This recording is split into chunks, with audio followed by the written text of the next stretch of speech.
Hi mga pare kong tunay, magandang umaga sa inyong lahat. Ngayong araw nga po pala ay wala kaming masyadong ganap dito sa bahay kaya maglalaban na lang kami ng jowa ko. Mga oras ngang yan gising na ako pero hindi pa ako bumabangon kasi nalulula pa ako. Ayoko naman bumangon agad kasi baka mauntog ako at makalimutan ko siya. Aray ah.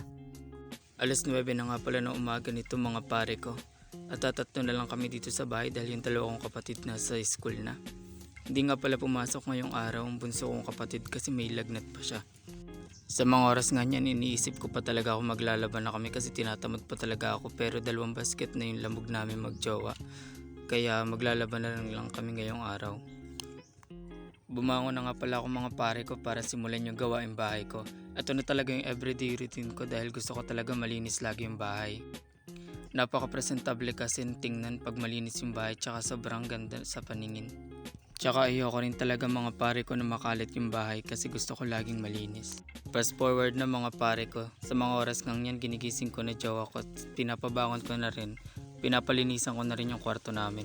At sa mga oras ngang yan mga pare ko nasa kusina ako, doon ako naglilinis. Live-in partner nga pala kami ng jowa ko mga pare ko.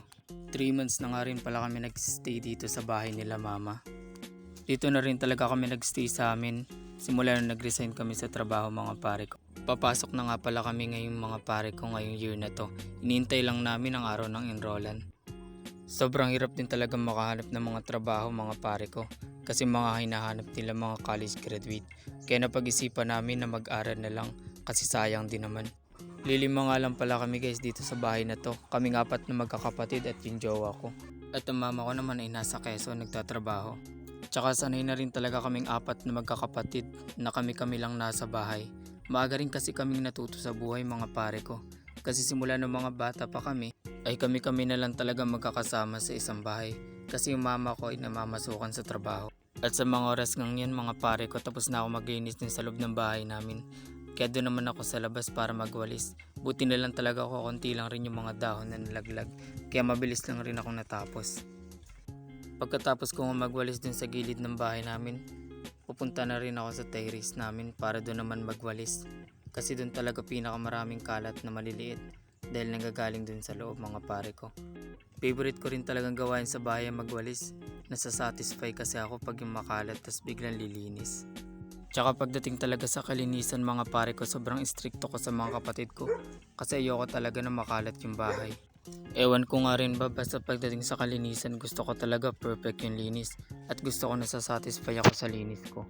Iba pa rin talaga mga pare ko kapag malinis yung bahay kasi kapag may dumating na bisita napaka-presentable yung bahay mo at di ka mahihiyang papasukin sila. Nagpapasalamat rin talaga ako dahil natuto akong maglinis. Natuto nga pala ako nung bata pa ako sa lola ko sa father side ko kasi sobrang stricto niya talaga pagdating sa kalinisan. At yun nga mga pare ko tapos na ako at pe-flex ko lang tong tanim ko. Sobrang laki na niya mga pare ko.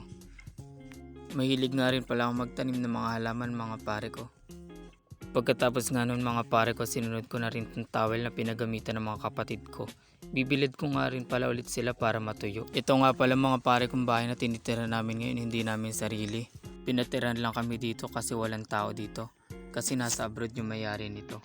Shoutout nga po pala kay Ate Nanette at Kuya Makmak. Maraming salamat po. Sila mag-asawa nga pala mga pare ko yung may-ari ng bahay na to. At sobrang nagpapasalamat kami kasi pinatira nila kami dito. Tsaka hindi rin kami mga pare ko nagbabayad dito ng upa kasi sabi nila kuryente na lang yung babayaran namin. Kaya sobrang nagpapasalamat talaga ako sa kanila.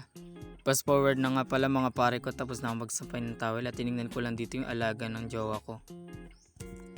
At pagpasok ko nga ng kusina nakita ko yung jowa ko na naguhugas na ng pinggan. Sa mga oras nga rin na to mga pare ko nakaramdam na ako ng pagod at sobrang init rin talaga dito. Late na rin kasi kami nagising ngayon mga pare ko. Pero nawala bigla yung pagod ko nung nakita ko yung jowa ko. Aria, talandi. Sinabi ko na rin nga pala mga pare ko sa kanya na kapag katapos niya magugas ng pinggan ay hiwalay niya na yung mga short sa damit namin. At kung nagtataka nga po pala kayo mga pare ko kung ba't kanya-kanya kami nanlaba dito. Trip po kasi namin yun at walang basagan ng trip. Hindi, joke lang. Pagkatapos niya nga pala mga pare ko ay kumain na rin kami.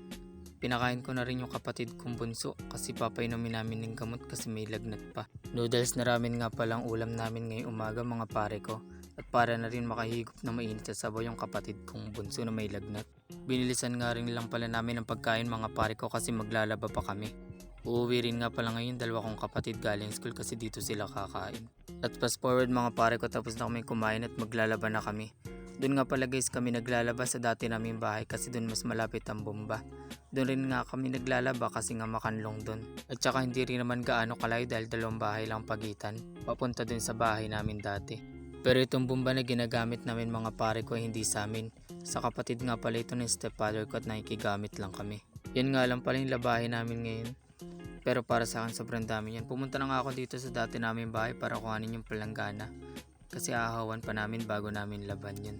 Sa paglalaba nga pala namin mga pare ko, kinukusot lang namin to kasi wala pa kaming washing machine. Tsaka di naman talaga mahirap laban kasi oonti naman. Ang mahirap lang talaga yung magtungga. Damit lang pala namin nga ng jowa ko nilalabahan ko at yung tatlo kong kapatid ay yung kapatid kong babae naglalaba. Maalam na rin nga pala sila maglaba kahit yung kapatid kong grade 8. Natuto na rin kasi nga sila kasi nga sabi ko nung bata pa kami na lang nasa bahay namin. At yung lola ko nga pala sa father side ko nagtuturo sa amin ito.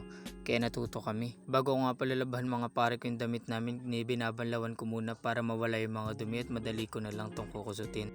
Ako nga lang rin pala nagkukusot ito mga pare ko kasi ayoko nahihirapan yung jowa ko. Aria. Sa mga oras ng yan mga pare ko pagod na ako, di pa ako nag-start maglaba.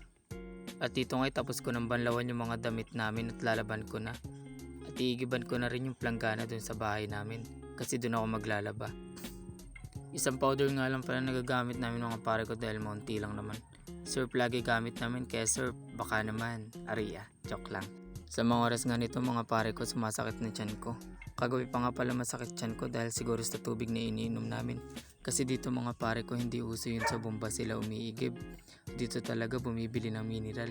Pero nung tinamad na kami sa mineral dahil nga mahal din ang mineral, sa bomba na lang kami umiigib. Pero sobrang sakit nga naman talaga sa tiyan. At pasensya na rin nga pala kayo mga pare ko kung hubad na ako dyan kasi sobrang init naman talaga dito. 12:00 na nga pala ng mga oras na yan. At talagang tinanghali na kami paglalabat dahil nga naman tinanghali rin kami ng gising. Paano ba naman 12:00 na natulog? Aria. Hindi rin naman talaga kami sanay na matulog ng maaga mga pare ko. Pero okay lang naman kung tanghaliin maglaba, wala din naman kami iba pupuntahan ngayon. At ito nga palang bahay kubo namin mga pare ko, nililinisan din namin kada umaga. Dahil nandito rin yung CR namin mga pare ko. Kasi dun sa bahay na nilipatan namin walang CR. Kaya talagang takbo kami dito kapag nasi-CR na. Aria. At hindi nga rin naman pala kalayuan kaya ayos lang mga pare ko. Basta ang mahalaga importante. Aria. At sa mga oras ngayon mga pare ko ay nakakaramdam na ako ng katamadan. Kasi paano ba naman dumin-dumi ng mga puti namin, nahihirapan akong laban. Niloloko nga rin pala ako dito ng tita namin, ipaanod na lang sa dagat. Aria. Fast forward nga mga pare ko tapos na ako maglabat, may pumasok dito ng 2 manok. Fried chicken ka sa akin. Aria. And after 692 days, natapos na rin kami sa pagbabanlaw. Aria, tagal naman nun. Yun nga lang po pala ngayong araw mga pare ko, maraming salamat po sa panonood. Mahal ko kayo mula dini hanggang diyan sa inyo.